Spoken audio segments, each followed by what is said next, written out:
So, hello guys. Gandang tanghali. Ito na. Ginagawa na nila ang poste dito sa harap. Sa terrace. Kwadrado pala yan, Garno. Kwadrado. Yan, may mga poste na po lahat guys. This is it.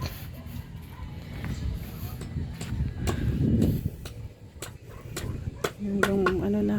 Yan, mataas na rin dito oh. So darating na yung mga materyales, tuloy-tuloy na yan, mag-header na.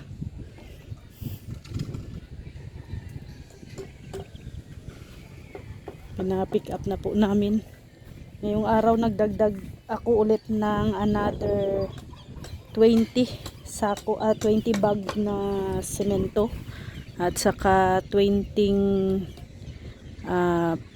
perasong 10 mm at saka 10 pirasong 8 mm. No? Hanggang ano na po yun? Hanggang sa biga na po.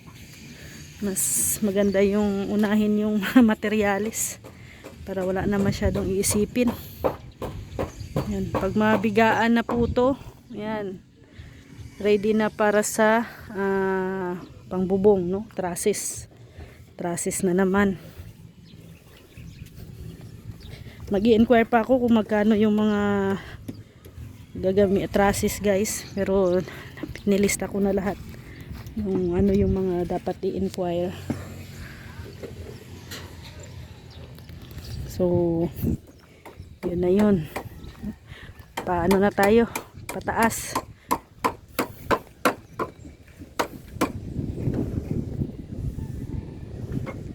Maraming salamat po sa mga butihing nagbibigay po sa amin, lalo na po kay Mami Inday Guapa. Thank you po Mami Inday Guapa sa ano po, sa tulong niyo po sa amin.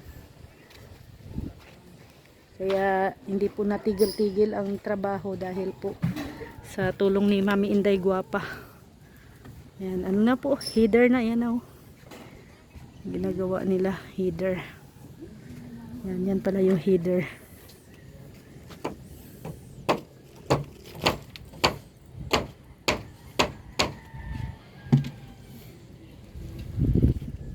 Thank you Lord sa magandang panahon na ibinigay po ninyo.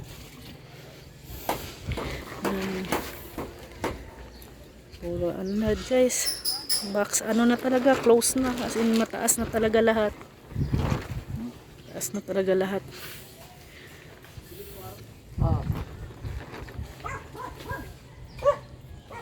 Guys, ilalagay na yung dalawang bakal. Ilalagay na daw yung para sa header.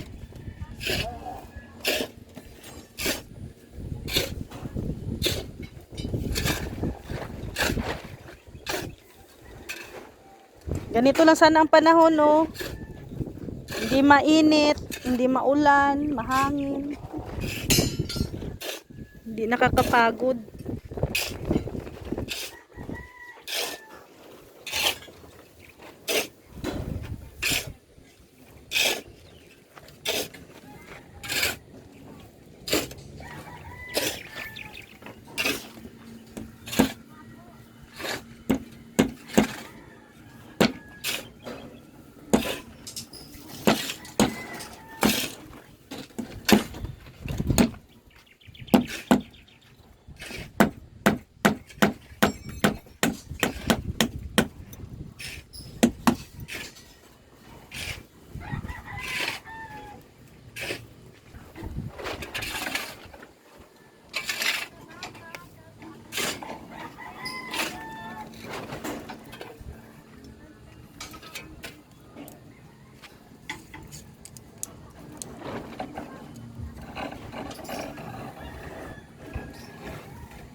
So ito na guys yung in order po na semento.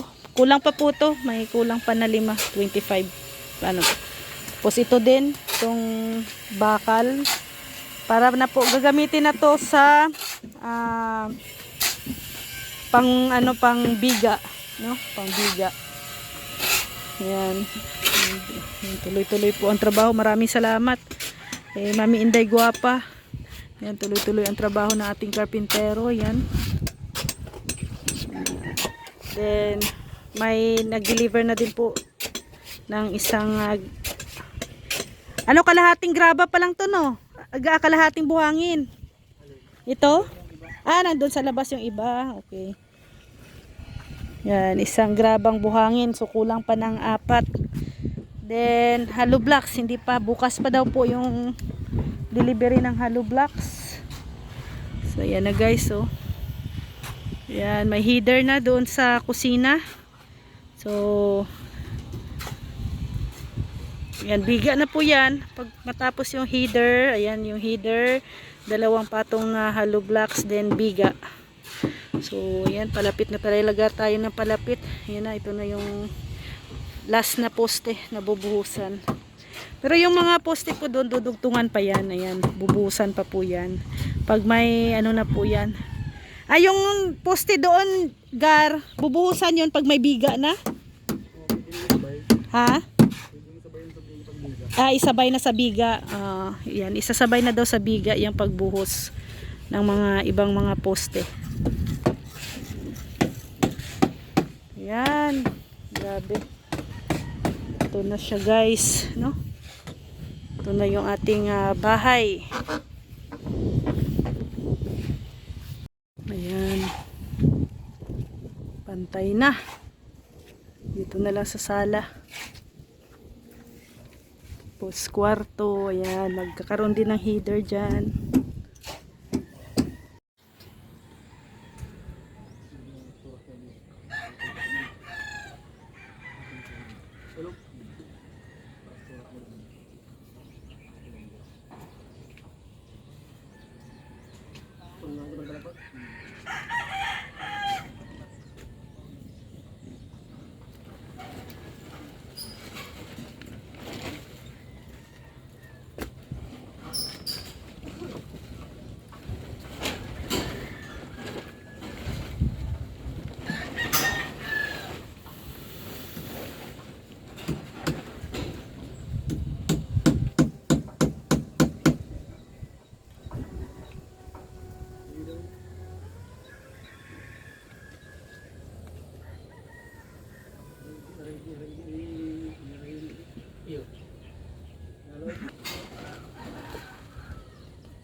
Ini-straight nila yung poste.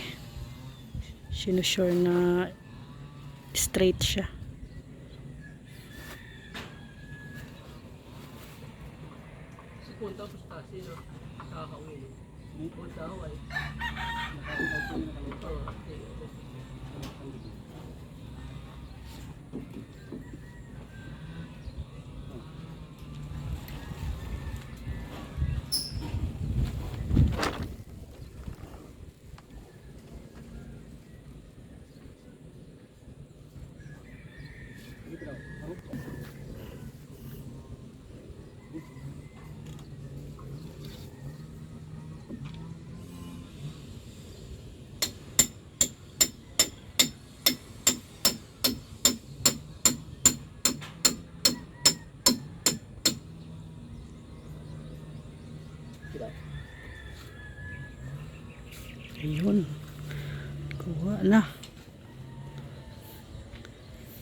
dapat mga straight ay yung poste. Kasi pangit naman kung ang poste nakahiga. No? Hindi tuwid. Dapat straight talaga yung poste.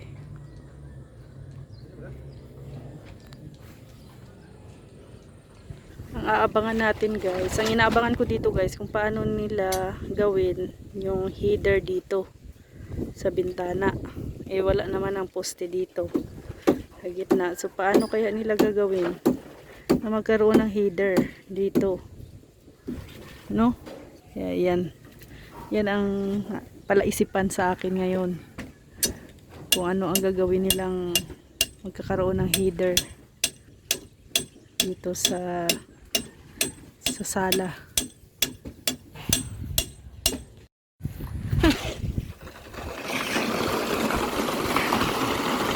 Buhos na. Buhos na po ng poste. Kalahati lang.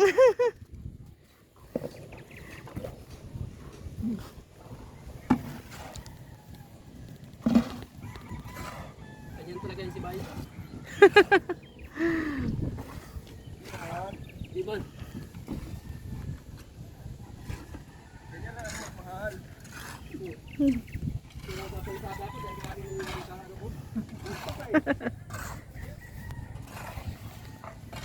Ayaw ng tigilan. Bay? Ha? Ayaw ng tigilan.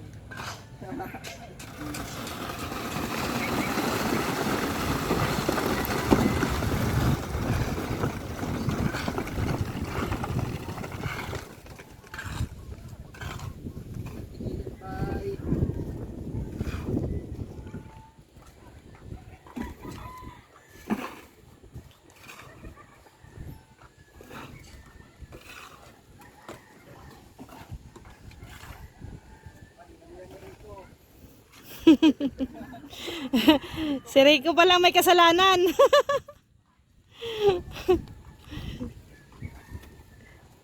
Dinamihan daw ni Rico. Ayan.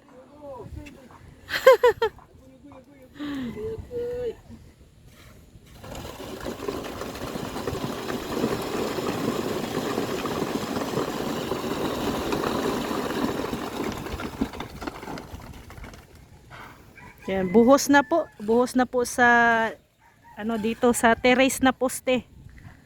Yan na po yung last na poste na wala pang buhos.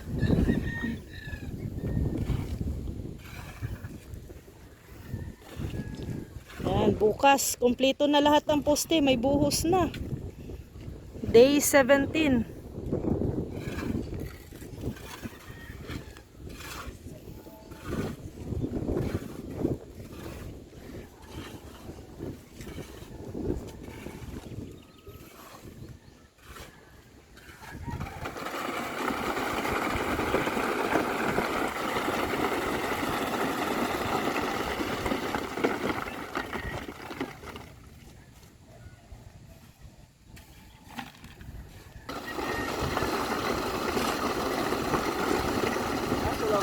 Ayan na guys yung ating semento. Dito na din yung ating bakal para sa biga. Ayan. And ayan na. May mga poste na. Ganda na tingnan. Ayan, may ano na din, nabuhusan na din dito sa gitna. Ano na lang talaga tawag nito? Header. Header. Ayan. Abangan natin yung header dito sa sala. Ano gagawin? Marami pang gagawin na header. Dito, bintana dito, sa kwarto, doon sa sliding door, sa door ng kwarto, sa CR, bintana sa CR. Kaya, at dito, kailangan may header pa rin dito sa terrace. Ganda dito pag hapon, no, magtambay sa terrace, ano, hindi mainit. Hindi mainit pag ano, ganitong oras.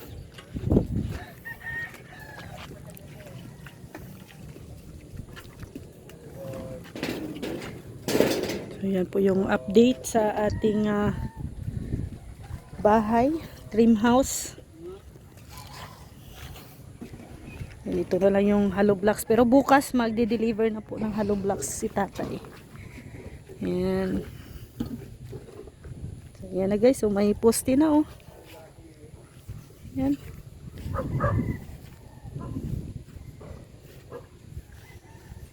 So dito magsisiftik tank pa dito. Yan na yung ano. Gagawan pa ng header dyan sa bintana. So yan dito. So pag hapon guys, ang init dito yan pasok sa kwarto dito sa pinto sa ano kaya maliwanag pa rin kasi ang ano naman dito guys, ang plano namin yung pagbako dito sa gilid, hindi man siya medyo mataas. Siguro yung bakod kasi ano na siya hindi man namin ipantay sa flooring. Siguro yung bakod, yung ano 1, 2, 3, 4 hanggang ano lang siya dito lampas ulo lang, maglalampas ulo lang yung bakod hanggang dito kasi hindi naman namin ipantay yung septic tank, medyo ano naman hindi man pantay dito sa flooring. So yung dito hindi siya sabing close. So ang ilalagay namin dito sa taas ay steel matting, no, para pasok pa rin yung hangin. Kahit na may kapitbahay kami dito sa kabila, no problem kasi may steel matting naman. And dito din sa harap, lagyan din namin ng steel matting yan dito, hanggang dito. Ayan. Para malagyan natin yung mga halaman. Okay. Pagtanim-tanim tayo ng halaman. Yan po yung ano natin, bintana sa kwarto. Nakaka-excite guys pag may bubong na.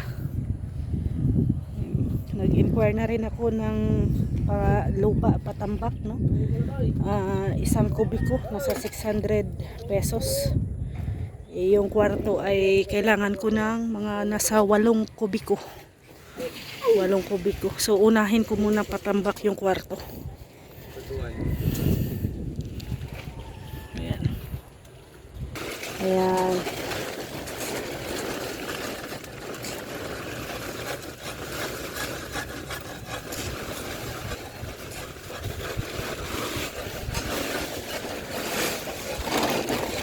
Itago na ang simento.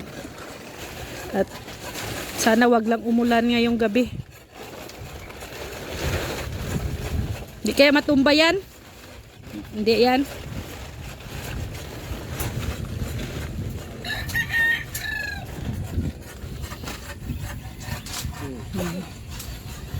Kulang dito sa loob. Kasi ano naman na yan.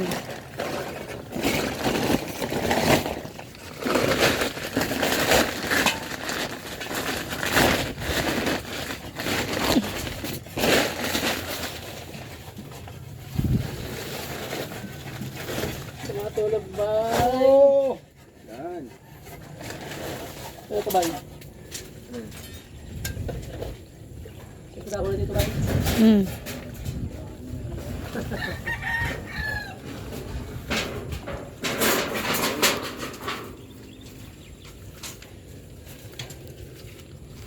Dito matulog ba? And syempre payday ngayon, Wednesday. Payday ba? Payday na.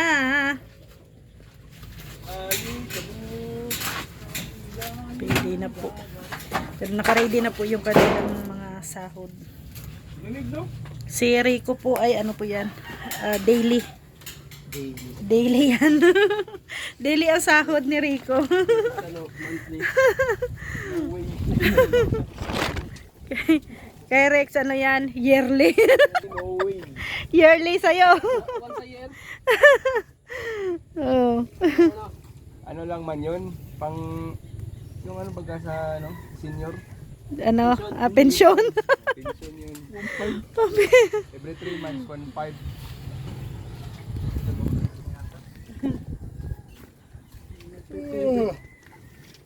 Payday na tayo. Actually, every ano kasi yan, Wednesday and Saturday ang kanilang sahod.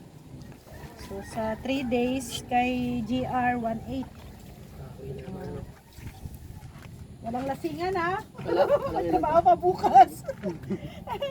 At kay ano naman, ang kay Gary, 250. Uy, may butal. May butal. May butang.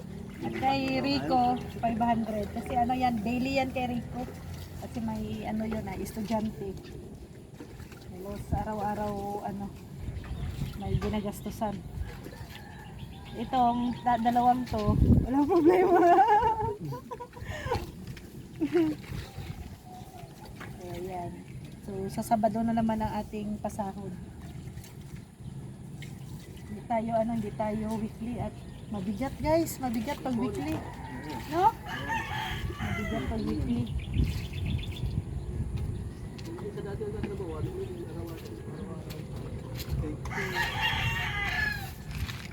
So yan na guys, umuwi na yung ating mga karpentero. Thank you talaga sa kanila. Oh, saan mo ilagay? Dito na lang. Dito sa loob. Oh, kasi magagamit din yan nila ay pag magbuhos pa, no? Malinis na? Ganda na nga tingnan. Ganda ng sunset, guys, oh. Ganda ng sunset dito. Makikita sa kwarto natin yung sunset. Ayan o, sunset oh. Tapos kwarto, may kami dyan, may door. O, diba? Ayan. Ayan yung bakal di. Ganda na dito oh. Yung septic tank hanggang doon, papunta dito yan sa poste. So medyo malaki. Malaki yung septic tank. Magiging floor natin yan dyan. Ang flooring natin dito ay septic tank. Ang ganda no, laki dito. Malaki. Malaki yung ating magiging tambayan sa kwarto. Kaka-excite. Grabe. This is it. Kaya thank you po talaga sa mga tumutulong sa amin. Lalo na po kay Mami Inday Guapa. Thank you talaga Mami Inday Guapa. And syempre kay Ate Ethel, maraming salamat. And of course sa mga nagbibigay po ng tulong sa amin, sa mga pamateryales sa amin, kina Ate Lolita Adante, kay Arginer, kay Ate Marie Autida, kay Ate Giada, kay Alikabok, kay Ate Bing, kay Ma'am Virtus Woman, kay Ate Elma, kay Ate Leia, kay Ate Evangeline, kay Ate Josephine, and syempre kay Ma'am Star Miko, no? Shout out sa iyo Ma'am Star Miko, maraming salamat. And kay Ate Ate B, no? Ate B na lang din tawag ko. At maraming salamat at nag-PM po sila kay Kuya Brooks na tutulong din po sila sa aking bahay. No, maraming salamat po talaga sa inyong mga blessings, no? And thank you at isa kayo sa naging tulay kung bakit ako nagkaganito, mayroon kaming ganito no na bahay dito sa Dait. Thank you. Laking utang na loob po namin no na pamilya sa inyo ang itong bahay na to ay aalagaan po namin, pag-iingatan namin no, ito kasi ito po yung binigay po ninyo sa amin, lalong-lalo na kay Lord no. Thank you Lord kasi binigay nyo po yung mga taong tumutulong po sa amin na walang halong kapalit no, at kusa pong tumulong sa amin. And syempre sa mga viewers natin dyan na from day 1 until now na nandyan pa rin, nakasubaybay, nakasuporta, nagbibigay ng payo or suggestion, thank you. And of course no, kina Kuya Val Santos Matubang, Ate Edna Vlogs, Kalinga Prab, and Kuya Brooks, syempre kay Alimyon, kay Maring Elena, syempre thank you talaga sa inyong lahat. Ayan, ito na kunting kimbot na lang, kunting na lang, at magkakaroon na din tayo ng bubong, and makakalipat na rin po kami dito no, soon no, kahit hindi pa po tapos ay pwede nang malipatan, lipat na tayo, 'di ba? Para syempre ano din tayo, makales ng mga bayarin, no, syempre. At laking tulong po, no, yung less ng bayarin dito din po sa aming bahay. Syempre, maraming salamat. God bless po sa ating lahat. God will protect us, and to God be the glory. Thank you. God bless and have a nice day. Bye-bye day. Ay, ingat po. Ingat. Thank you po. God bless.